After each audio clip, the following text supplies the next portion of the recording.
Welcome back. Punjab اور خیبر پختونخوا کے مختلف شہروں میں بارش، نشیبی علاقے زیر آب آ گئے۔ کئی علاقوں میں بجلی کی فراہمی معطل ہو گئی۔ مانسہرہ میں چھت اور دیواریں گرنے سے 3 افراد لقمہ اجل بنے، 10 زخمی ہو گئے۔ لاہور کے مختلف علاقوں میں بارش کا سلسلہ جاری ہے۔ اقبال ٹاؤن میں بارش کے باعث پانی جمع ہو گیا ہے۔ مزید جانتے ہیں اپنے نمائندے حسن حفیظ سے۔ جی حسن۔ بالکل جی، لاہور کے مختلف علاقوں میں موسلا دھار بارش کا سلسلہ جاری ہے۔ جو نشیبی علاقے ہیں وہ زیر آب آ چکے ہیں، اور لاہور کے علاقے اقبال ٹاؤن میں موجود ہوں، اور یہاں کچھ ہی فرلانگ کے فاصلے پر جو سبزی منڈی ہے وہ بھی مکمل طور پر ڈوب چکی ہے۔ محکمہ موسمیات کی پیشن گوئی کے مطابق آئندہ 3 سے 4 روز تک بارش کا سلسلہ اسی طرح جاری رہے گا۔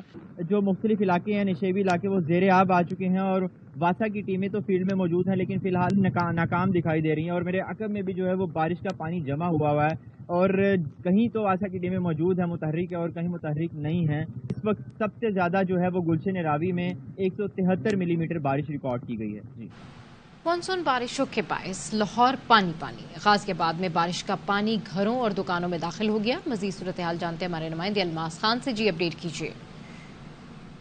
ہو چکی ہے لیکن لاہور تقریباً اگر میں کہوں کہ ڈوب چکا ہے یہ غلط نہیں ہوگا۔ یہ اس وقت ہم لاہور کے علاقے غازی آباد میں ہے۔ ایک بہت بڑی آبادی کا علاقہ ہے یہ، اور یہاں پہ لوگ محصور ہو کر رہ گئے ہیں اپنے گھروں میں۔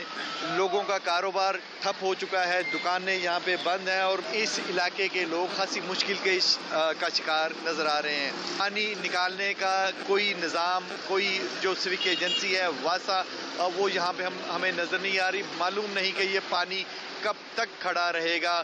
اگر واسا یہاں پہ پہنچ گئی تو یہ پانی کی نکاسی کا عمل شاید شروع ہو سکے۔ جی، نگراں وزیر اعلیٰ پنجاب محسن نقوی کا Gaddafi stadium, Liberty, Gulberg, garden town, model town اور دیگر علاقوں کا دورہ، نکاسی آب کا جائزہ لیا۔ محسن نقوی نے انتظامیہ اور واسطہ حکام کو نکاسی آب کا کام جلد مکمل کرنے کے لیے ہدایات دی۔ بیورو چیف لاہور طارق منیر بٹ ہمارے ساتھ موجود ہیں، ان سے مزید جانیں گے۔ اپڈیٹ کیجیے گا۔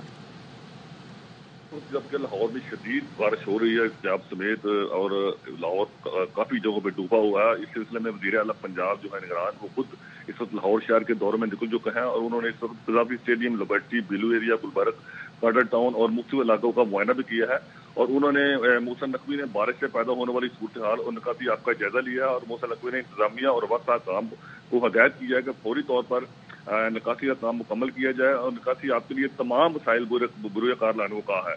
انہوں نے وارننگ دی ہے کہ تمام علاقوں میں جہاں پانی موجود ہے وہاں پمپس کا اضافہ کیا جائے اور پانی نکالا جائے، اور شہری کو مشکلات سے دور کیا جائے۔ اور وہ اس وقت مختلف علاقوں کا دورہ کر رہے ہیں، ان کا ہمارا تمام ٹیمیں واسطہ کی اور دوسری ٹیمیں موجود ہیں۔ جی ٹھیک ہے، بہت شکریہ آپ کا اپڈیٹ کرنے کے لیے۔ دریائے ستلج میں پانی کی سطح بلند ہونے لگی۔ بہاول نگر میں حفاظتی بند ٹوٹ گئے، فصلوں کو شدید نقصان پہنچا۔ اکاڑا میں دریائے راوی کا سیلابی پانی فصلوں اور دیہات کو تباہ کرنے لگا۔ صارفین پر بجلی گرا دی۔ بجلی کے بنیادی ٹیرف میں 3 سے 7.5 روپے فی یونٹ تک اضافہ کر دیا گیا۔ سیلز ٹیکس کے نفاذ کے بعد فی یونٹ قیمت 50 روپے تک پہنچ جائے گی۔ حکومت کے 22 دن رہ گئے، 22 کروڑ عوام کو ختم کر کے ہی چھوڑے گی۔ بجلی کی قیمتوں میں اضافے نے شہریوں کو مشتعل کر دیا۔ کہتے ہیں امیر اور غریب کے یونٹ کی قیمت میں کوئی فرق نہیں، مشکل فیصلے کس کے لیے کرنے تھے۔ حکومت عوام کو پلسرات سے گزارنے کی کوشش کر رہی ہے۔ حکومت سے گزارش ہے ہمیں موت کے کنویں سے بچا لے۔ مہنگائی کتنی ہے، اخراجات پورے نہیں ہوتے، اوپر سے بجلی کے اتنے بھاری بل دے دیتے ہیں جو ہماری سمجھ سے باہر ہے، اور یہ سراسر زیادتی ہے۔ حکومت کو چاہیے کم سے کم عوام کا بھی خیال کریں اور ہم سب پہ رحم کریں۔ ریڈیو پاکستان کا بھی ایک 10 سے 15 روپے کا جو ہے بل ایڈ کر رہے ہیں۔ جب ریڈیو چلتا ہی نہیں ہے تو آپ اس کو بیچ دو۔ ٹی وی کا لائسنس اس میں ڈالا ہوا ہے، اب غریب آدمی جو ہے جو بجلی کا بل نہیں بھر سکتا وہ ٹی وی خاک دیکھے گا، اس کو آپ لائسنس لگا رہے ہو۔ یہ گورنمنٹ 22-23 دن رہ گئے اس کے جانے کے لیے، تو یہ 22-23 دن میں 22-23 کروڑ عوام کو ختم کر کے ہی چھوڑے گی۔ روز کی 800-900 روپے دیہڑی میں کام کرتے ہیں، روز کا کھانے پینے یا بجلی بھرے۔ امیر کا بھی وہی یونٹ، غریب کا بھی وہی یونٹ، کوئی فرق نہیں۔ جدھر 10 ایسیاں چل رہے ان کا بھی وہی یونٹ، بجلی کے بل بھرے یا اپنے گھر کا خرچہ کریں۔ سب کو جوتے پڑیں گے، اب کی ووٹ نہیں ملیں گے۔ آپ انشاءاللہ آپ بے فکر رہو، جو تم نے مہنگائی کر دی ہے، لوگوں کے پیڑوں کے نیچے زمین نکال دی ہے، راتوں کو نیند اڑا دی ہے تم نے لوگوں کی۔ یہ سڑک کنے ٹیکس لان گے ایک دفعہ 10 دن تاکہ اسے ایک دفعہ ہی مر جائیے بس۔ مشکل فیصلے انہوں نے اپنے لیے کرنے تھے کہ عوام کے لیے کرنے تھے؟ عوام کو انہوں نے پل صراط پہ تو گزرنے کے لیے کوشش کر دی ہے۔ IMF प्रोग्राम मौतली से पाकिस्तान को गुज़श्ता माली साल की गैर मुल्की इमदाद में 53% रिकॉर्ड कमी का सामना रहा। शुएब निज़ामी हमारे साथ मौजूद है, उनसे मजीद जानेंगे। जी शुएब।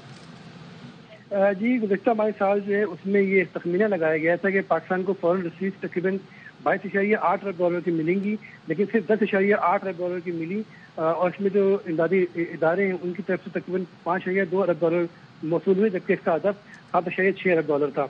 इसमें सबसे ज़्यादा जो पाकिस्तान की फंडिंग की गई है वो एशियाई तरक्याती बैंक की जानिब से की गई है, तो तकरीबन 2.6 अरब डॉलर है, जबकि आलमी बैंक ने 1.8 अरब डॉलर फराहम किए। सऊदी अरब का जो ऑयल फैसिलिटी है उसमें भी 1.18 करोड़ डॉलर जो है वो मौसूल हुए। जी ठीक है, बहुत शुक्रिया आपका अपडेट करने के लिए। Welcome back. लाहौर की अदालत ने मनी लॉन्ड्रिंग में मुलव्वस मोइन सलाही को इश्तिहारी करार दे दिया। उन्हें मुल्क से फरार होने के बायस इश्तिहारी करार दिया गया है। मोइन सलाही का शनाख्ती कार्ड, पासपोर्ट, बैंक अकाउंट और तमाम जायदाद के मुंजमद होने की कार्रवाई का आगाज कर दिया गया। अदालत ने उनका पासपोर्ट, शनाख्ती कार्ड और रिहाइश गाह का दुरुस्त एड्रेस भी तलब कर लिया। मोइन सलाही के खिलाफ मनी लॉन्ड्रिंग के 2 मुकदमा दर्ज हैं। मुकदमे में कहा गया है कि मोइन सलाही अरबों रुपए गैर कानूनी तरीके से मुल्क से बाहर लेकर गए। मोइन सलाही समेत दीगर 3 मुल्जिमान के खिलाफ चालान अदालत में जमा करा दिया गया है।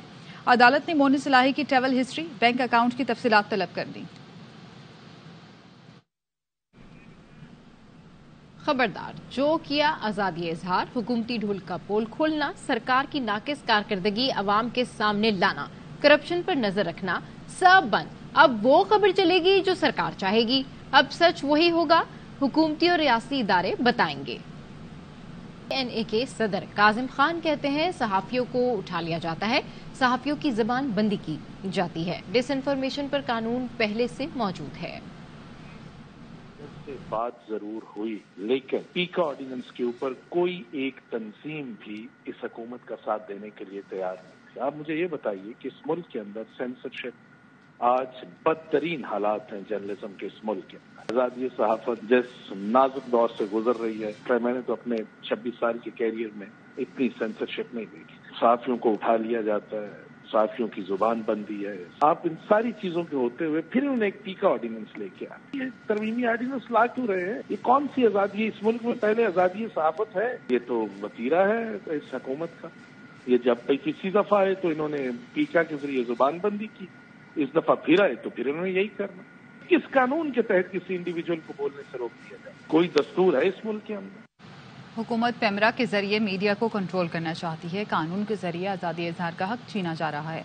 मुजवजा पेमरा तरमीमी बिल के खिलाफ सहाफ़ी हम आवाज़। और से देखें तो इसके अंदर बेइंतहा पाबंदियां लगाने की तरफ इशारा आता है और बज़ाहिर ऐसा लगता है कि हुकूमत जो है वो पेमरा के जरिए मीडिया को कंट्रोल करना चाह रही है। इसमें जो एक एलिमेंट क्रिएट किया गया है कि जो मिस इन्फॉर्मेशन है, मिस इन्फॉर्मेशन ये है कि आपसे गलती हो जाती है लेकिन वो अनइंटेंशनली होती है। ये ठीक है कि अगर कोई फैक्ट की गलती हो गई, कोई नाम की गलती होगी या कोई ऐसी बात चलेगी कोई खबर एग्जिस्ट नहीं करती थी। एक होता है कि जो फ्रॉम द आउटसेट एक चीज बिल्कुल गलत हो, उसके हवाले से तो शायद मेरे ख्याल में जितनी भी हमारी सहाफती बरादरी है और जितने भी चैनल्स हैं वो सब यही समझते हैं कि ये चीज तो डिस्करेज होनी चाहिए। मुझे जो प्रॉब्लमेटिक लगा वो ये है कि क्या पेमरा अब ये तय करेगा कि एक खबर महज खबर है, जो सहाफती डोमेन है उसके अंदर इंटरफेरेंस की एक कोशिश नजर आती है, क्योंकि एडिटर का और डायरेक्टर न्यूज का एक बहुत अहम रोल होता है कि किसी न्यूज रूम के अंदर वो ये तय करते हैं कि रिपोर्टर जो खबर लेके आया है वो किस हद तक मुसद्दिका है और उस खबर को ऑन एयर या पब्लिश करना है या नहीं करना। तो यहाँ पर रेगुलेटर ये कैसे तय कर सकता है जो एडिटर का रोल है। ये जो बिल है इसमें जो शिकें तजवीज़ की जा रही हैं वो काफ़ी हवालों से काबिल तशवीश है। पेमरा का रोल तो ये है कि पेमरा को बिल्कुल एक इंटरफेयरिंग बॉडी नहीं होनी चाहिए, उसको एक स्टैंडर्ड सेट कर देने चाहिए और बाकी एक अपनी ब्रॉडकास्टर्स की और जर्नलिस्ट की अपनी जो एसोसिएशंस हैं वो इसको इम्प्लीमेंट करवाएं। हमें ब्यूरोक्रेसी नहीं बता सकती कि खबर क्या होती है, कौन सी न्यूज गलत है, कौन सी न्यूज सही है, किस न्यूज के सोर्सेस क्या हैं, इसका फैसला एक सहाफी कर सकता है। इसका फैसला पेमरा का चेयरमैन नहीं कर सकते। एडिटोरियल कंट्रोल इदारों से, सहाफियों से, मीडिया से लेके किसी और के हवाले करने की कोशिश लगती है। दुनिया भर में मीडिया रेगुलेट होता है, लेकिन खबर क्या है या क्या चीज खबर नहीं है, ये फैसला कोई इदारे नहीं करते, रेगुलेटर नहीं करता, ये सहाफी करते हैं। सहाफी के नातवा कंधों के ऊपर वो जिम्मेदारी डाल दी गई है जो कि असल में हुकूमत के तफ्तीशी इदारों की होनी चाहिए। जो मिस इन्फॉर्मेशन डिसइन्फॉर्मेशन है, देखिए उसको कंट्रोल करने के लिए फिल्टर्स होने चाहिए चैनल्स के अंदर, उसके ऊपर अकाउंटेबिलिटी भी होनी चाहिए, लेकिन हुकूमतें ये काम नहीं कर सकती हैं। ऐसा लगता है पेमरा को तमाम चैनल्स का एडिटर बनाने की कोशिश की जा रही है। पेमरा अब चैनल के मवाद को भी कंट्रोल करेगा। वो तमाम टीवी चैनल्स का एडिटर बनाने की कोशिश की जा रही है, यानी कि पेमरा जो है वो कंट्रोल करेगा, कंटेंट को भी वही कंट्रोल करेगा। कुछ ऐसे इख्तियारात दे दिए गए हैं, वो ये फैसला करेगा कि कौन सी खबर सही है और कौन सी गलत है। मकसद ये है कि मीडिया पे सेंसरशिप लगाई जाए। जो आज बिल मंजूर हुआ है, बज़ाहिर तो ये पार्लियामेंट से मंजूर करवा लिया गया है, लेकिन ये कंटेम्प्ट ऑफ कोर्ट के जुमरे में आता है। मीठा जहर जो है वो उसका इंजेक्शन मीडिया को लगाना चाह रहे हैं कि तुम्हें तनख्वाह तो वक्त पे मिल जाएगी, लेकिन तुम्हारा मुंह हम बंद कर देंगे। यही क्लॉजेस जो है, इन पे हमारा एतराज था जर्नलिस्ट प्रोटेक्शन बिल में। उस वक्त मरियम औरंगजेब साहब हमारी सपोर्ट कर रही थी, अब उन्होंने वही सेंसरशिप जो है वो हम पे इम्पोज कर दिया। तो ये एक ब्लैकमेलिंग टैक्टिक है, पार्लियामेंट का कंधा इस्तेमाल करने की कोशिश की जा रही है। मैं समझता हूं ये प्री पोल रिगिंग है। पेमरा पे एक नया मार्शल लॉ नाफिज करने की कोशिश भी है। इलेक्शन कमीशन ऑफ पाकिस्तान है और जो इदारे हैं वो जो है वो फिर इस कानून की बुनियाद पे वो हमारी आर्म ट्विस्टिंग करेंगे, बाजू मरोड़ेंगे, हर किसी पर पाबंदी लग जाएगी। लिहाजा हमारे पास कोई रास्ता नहीं।